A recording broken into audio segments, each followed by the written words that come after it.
Hey folks, it's Nick, and today we're hanging out at Paris Natural Farms talking about the must-do fall chores to have an easy spring. So before we get started, let's have a disclaimer in that this is a working farm. These are dear friends of ours. Everything that we're going to talk about here is not a critique of the operation. As you're watching this video and you're thinking, well, I would never do that, or I would have done that different. Great, everybody does things different. This is just a good example of a farm that grew a ton this year. They're in the middle of a bunch of expansions.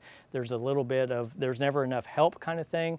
And so as we go through this video, just kind of keep that all in mind. We love these people. We're not trying to be harsh, but it's a good example of things to look out for and things to fix. And that's why we're doing this video, is so we can show you the chores to work on.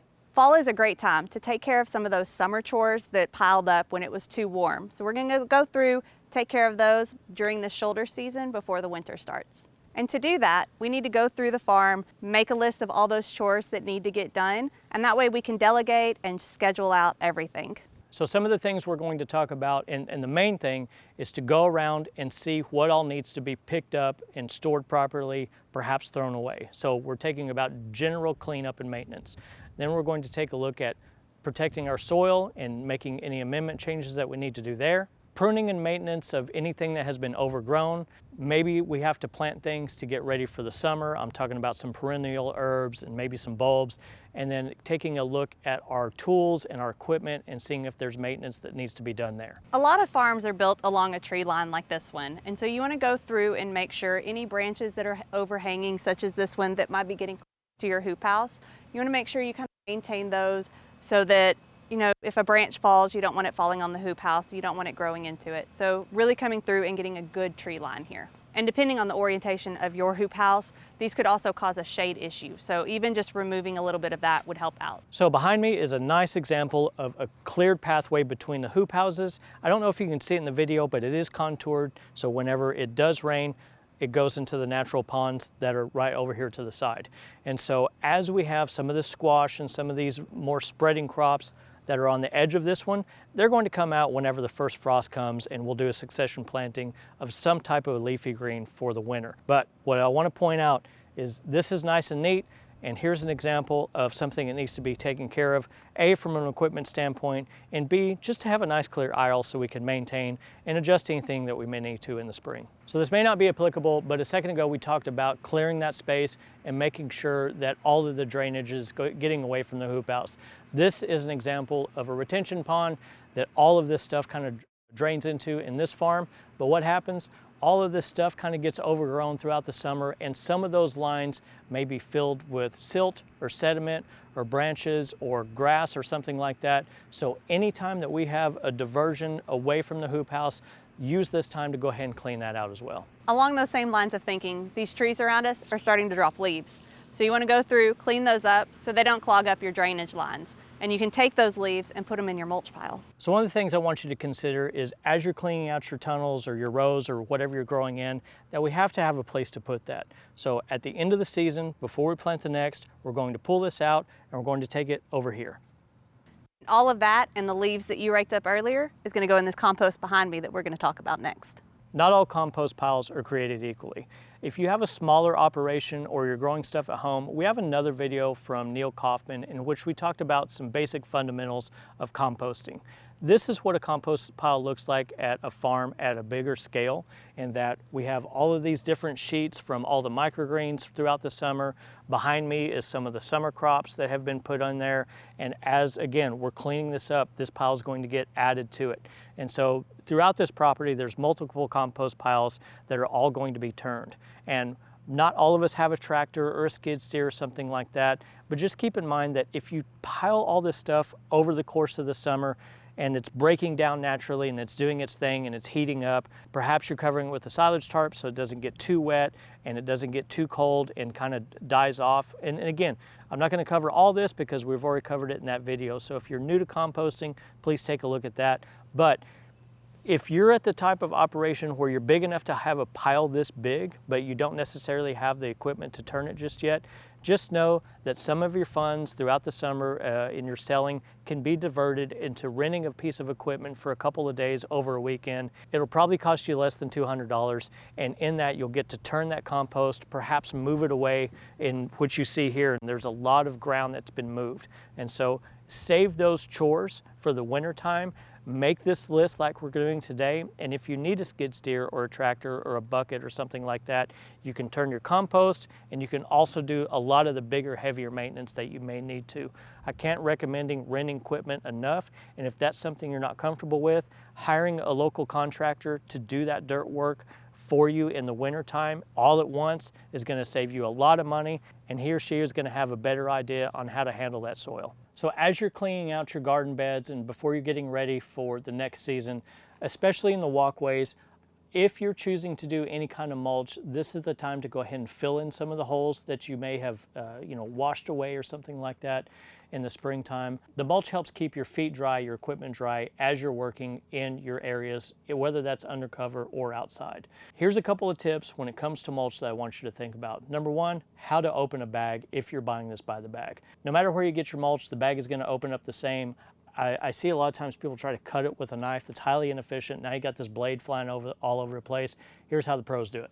Take the bag and you grip both sides and you just pull it like that. That's how those bags are designed to do. And now I want to talk about a couple of different mulch types that you may want to consider. Okay, so different wood mulch and bark mulch, so different mulches do different things. So pine bark is fairly inexpensive. It's a byproduct of the lumber industry a lot of times, and it's pretty much universally available all throughout the states. The problem with pine is it floats.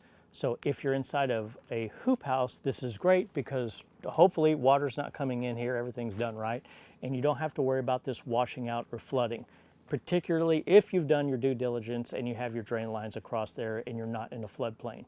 Now, if you're outside, you may want to consider a cedar or a cypress mulch because it mats up and it doesn't float. So in fact, cedar and cypress, a lot of times on the bag, one of their marketing gimmicks is it says no float. It's not that they're doing anything to the wood or the mulch itself.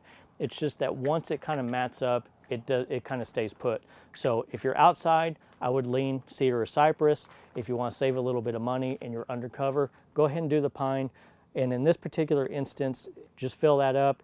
You may kind of pile it up a little bit, knowing that it's going to go back down. So a few bags of mulch goes a long way this time of year. One of our favorite things about our job is going around to working farms and seeing things that just naturally happen, the behind the scenes, what you normally wouldn't see. Things like this row here of all this irrigation line that has just built up during the season. Now is a good time to walk through, find things like that that are going to happen, but now you can go through, you can decide, is this worth keeping, worth using, or is it worth properly disposing of? So you'll go around, look for things like this, and this, and this, and this. What the f? And again, don't just focus on the outside, focus on the inside. We're all natural hoarders in this industry for some reason, and we let stuff like this pile up. So go through here, get rid of all this garbage plastic. Hopefully you have a place nearby that you can recycle it, and you're upgrading to trays you won't have to get rid of every single year. But it's not just the trays, it's any broken tools, it's used pins and labels you're never going to use again. All this garbage that just piles up over the course of the year. Just take the time now, start yourself off fresh in the spring, and make it a point to, if you can, separate it out to properly dispose of it. Go ahead and take the time to do that so we'll all feel better about ourselves. This is also a critical time to check out your irrigation station. Check for leaks, check your filters, check your batteries, and all of the connections for your irrigation system. So behind me is Carl's peach orchard, and this is one of those long-term things you're going to put on the list. It's way too early to prune these, but it is time to start making sure you can find your pruners and that they're sharpened. You are likely to be using those when you're cutting the trees that Kari was talking about earlier along the tree lines and fence lines, but knowing that this is coming up, A, gives you time to get the tools ready and sharp, and B, lets you take a look at and give yourself a reminder on how to prune some of these trees. And if you need a reminder, we recently shot a video about fruit trees with Ed Donnelly from Sorelli Farms, and you can take a look at that link in the description below. And if you haven't done so already, this time of year is a great time to start planting your bulbs for garlic or for cut flowers to help boost your sales throughout the next season. So look, as we wrap up this video, here's the takeaway, right?